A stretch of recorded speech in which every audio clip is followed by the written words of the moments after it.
listening. And in Jacob, which is James, chapter 1, verse 19. So then, my beloved brothers, let every man be swift to hear, slow to speak, slow to wrath. For the wrath of man does not work the righteousness of Elohim. Did you hear that? Were you listening? What is the wrath of man? You want to check that out, and that's not the type of man you want to be with if you're a female. And also, if you're that type of guy, how are you going to get to everlasting life? Remember, unrighteousness is sin. In the last video put out, I read Romans chapter 8, verse 28. A lot of you heard, but many were not listening. Hearing is an automatic, involuntary, physiological act of sensing sound, while listening is a voluntary, active, and cognitive skill that involves paying intentional attention to understand a message.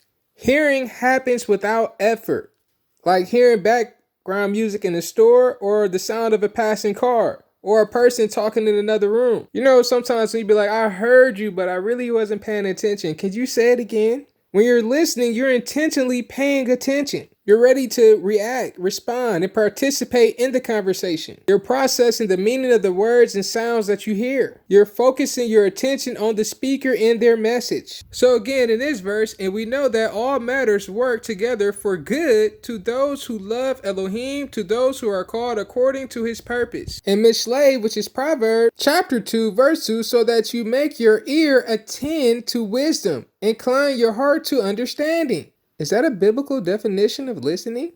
In Jeremiah chapter 29, verse 12, then you shall call on me and shall come and pray to me, and I shall listen to you. Thank God for not only hearing us, but listening to us. In 1 Thessalonians chapter 5, verse 21, prove them all. Hold fast what is good. Remember, there are many different Bible translations out there. Some may include the word thus, some may include other words, or take away some words where you're reading scripture. When you're memorizing, make sure you know where you're memorizing from and always have a desire to seek for the original scriptures. As we see in Romans 8:28, for the good, for the good. So different translations has the good, and as we see here, it says for good. So you want to be able to be aware of those things. And if you did recognize or hear that the was added and it was not there when read, then you know that something was changed. So we know that scripture was changed. And also in James chapter 1, verse 22, and become doers of the word, and not hearers only, deceiving yourselves. And in Romans 10:17, so then belief comes by hearing, and hearing by the word of Elohim. I encourage you to read Matthew 7:24, Proverbs 18:13, Proverbs 12:14, 1 John 4:1.